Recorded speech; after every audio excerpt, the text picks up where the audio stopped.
The Quran isn't your Google. It's not going to speak on your terms. You have to come to Allah's terms. And I have to be grateful to Allah that I even get to take a dive in this ocean. But when that attitude gets corrupted, I'm being given the word of Allah and I'm thinking, but no, this doesn't apply to my situation.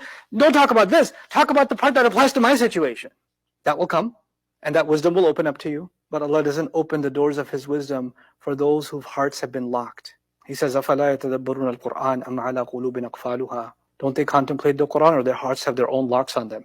You know one of the meanings of your hearts having your own locks on it? It means you are set in your ways and your thinking. You just want to hear validation for what you feel. You don't want to hear what Allah says. You don't have the patience for that.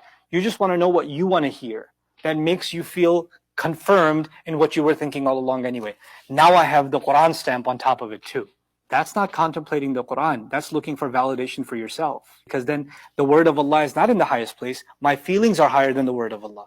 If I did contemplate the word of Allah and I humbled myself and said, Ya Rabb, you love me more than I can ever love myself. I will understand your word that you gave to me as Ar-Rahman. I will try to understand it. I'll put my personal, what I think is a state of emergency aside, because it's more important for me to understand what you're saying to me. And when you give yourself in humility like that to Allah, what does Allah do? Allah then descends a calm on you. And then Allah opens the doors of wisdom for you. And then you start seeing in the Quran answers to your question, your crisis, your dilemma in ways you didn't imagine before. He opens that for you. But you have to give yourself to Allah's word in humility first. The Prophet ﷺ, when he was asked a question and he didn't, Quran refused to give him the answer. وَمَا أُوتِيتُ مِنَ الْعِلْمِ إِلَّا قَلِيلًا. And it raised a criticism. Hey, the Quran doesn't even have the answer. What did Allah command him to say in the next ayah? He said, قُلْ إِنَّمَا أَنَا بَشَرٌ مِثْلُكُمْ يُوحَى إِلَيَّ. What an epic answer. Tell them I am just a mortal human being like yourselves.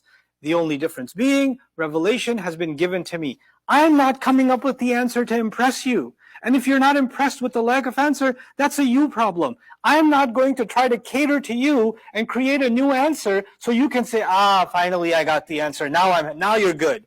Now that's what a messenger does. He gets my questions answered. That's legit. No.